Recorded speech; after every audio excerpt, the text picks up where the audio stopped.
안녕하세요. 종교평화연구원장 이병두입니다.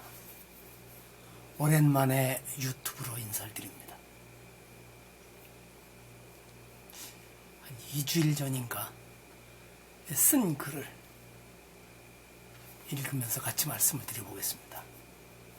제목은 종교의 위험이 어디에서 올까요? 입니다. 같이 생각을 해보았으면 해서 이렇게 말씀을 드립니다. 충청남도 공주에 가면 아주 거대한 산 하나를 거의 모두 차지하고 조성한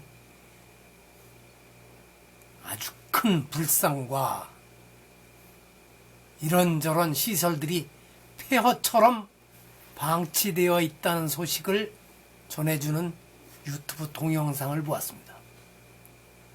그 장면에서 쉽게 눈을 떼기 어려웠습니다.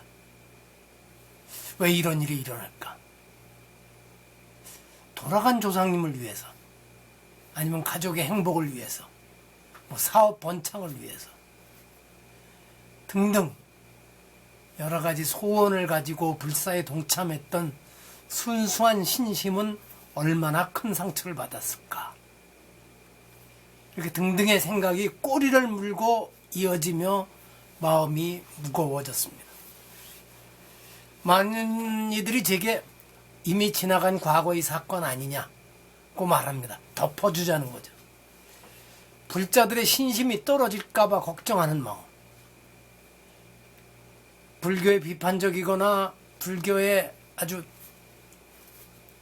거칠게 반대하는 사람들에게 공격의 빌미를 줄까 염려하는 그들의 마음을 이해하지 못하는 게 아닙니다.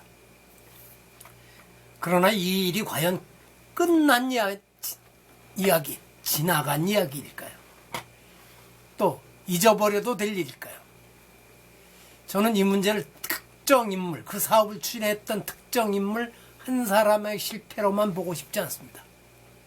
또 그가 누구인지 안다고 해도 그를 탓하려는 마음도 없습니다. 다만 이런 질문을 던지고 싶었을 뿐입니다. 왜 이런 일이 일어날까?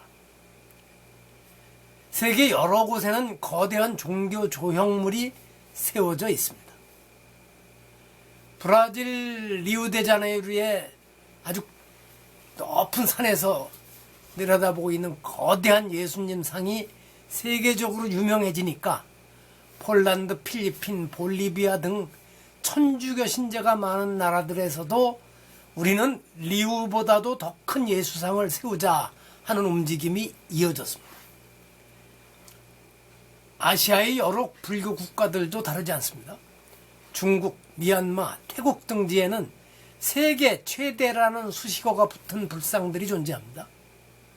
한국 불교계 역시 이 흐름과 무관하지 않습니다. 지금 이 순간에도 세계 최대 불상 조성을 추진하는 이들이 있고 앞으로 멈출 조짐도 뚜렷해 보이지 않습니다. 인류는 아주 오래전부터 신앙의 크기를 건축의 규모로 표현해 왔습니다. 그러나 역사에서는 또 다른 장면을 보여줍니다.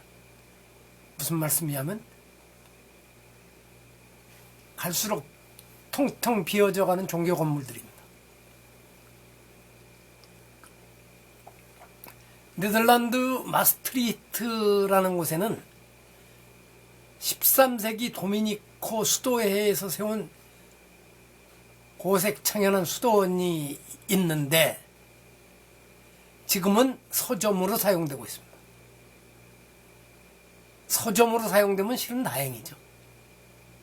네덜란드에서는 수도원이나 성당이 신도가 없어서 팔려나갈 형편에 놓이는데 어떻게든지 그것이 술집이나 섹스샵으로 팔리지 않도록 교회가 애를 쓰고 있다고 합니다. 천주교 국가인 아일랜드 더블린의 더 처치라는 식당은 실은 19세기의 성당을 개조한 것입니다. 유럽 여러 나라에서는 신도 감소로 유지가 어려워진 성당과 수도원이 문화공간, 호텔, 상업시설로 전환되고 있습니다. 심지어 술집이나 전혀 다른 용도로 바뀌는 사례도 적지 않습니다. 여러 해 전에 KBS 특집에서도 영국의 맥주집에서 맥주를 마시는 사람들이 내가 어렸을 때 다니던 교회라고 하는 얘기를, 그런 장면을 본 적이 있습니다. 미국의 수정교회를 비롯한 대형 교회들, 또 호주의 최초의 개신교회 건물도 팔려나갔습니다. 건물은 웅장했지만 세상의 흐름이 바뀌면서 그 안을 채워줄 신자 공동체가 줄어들었기 때문입니다.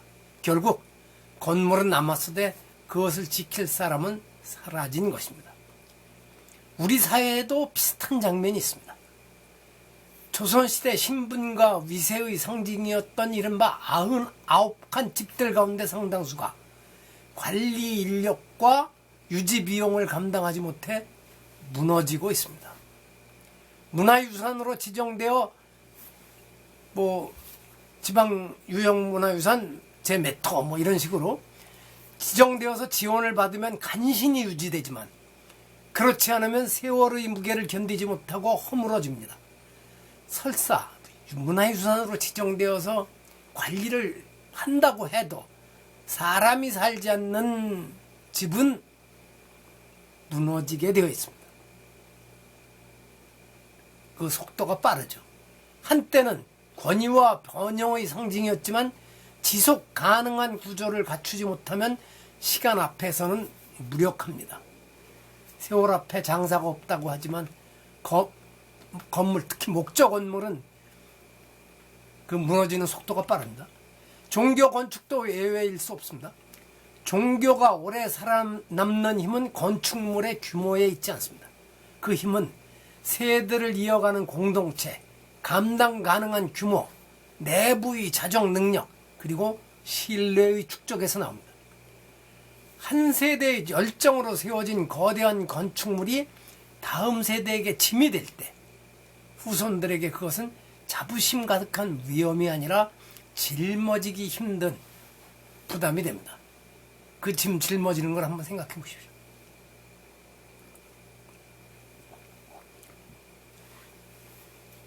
이러한 사례를 말하면 이미 지난 일을 왜 다시 꺼내느냐는 반응이 나옵니다. 그러나 침묵이 예방책이 되지는 않습니다. 상처를 들추어 비난하는 일과 그러한 일이 또다시 반복되는 것을 막기 위해서 구조를 성찰하는 일은 다릅니다. 신앙은 진실 위에서만 성숙합니다. 종교의 위험은 건축물과 성스러운 불상이나 예수상이죠. 성상의 규모에서 오는 것이 아닙니다. 그것은 시간을 견디는 힘, 곧 지속 가능성에서 옵니다. 건물은 클 수 있습니다. 그러나 신도 공동체가 작아지면, 또 신도 공동체가 아예 사라지면 그 건물은 오래가지 못합니다.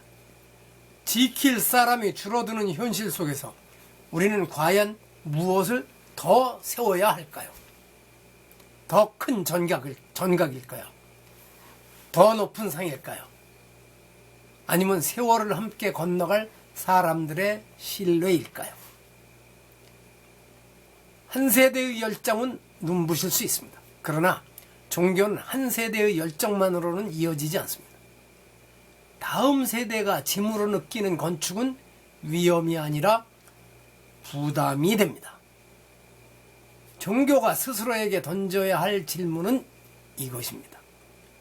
얼마나 크게 세웠는가가 아니라 얼마나 오래 지켜낼 수 있는가. 높이는 눈에 보이지만 지속성은 시간 속에서 증명됩니다. 들어주셔서 감사합니다.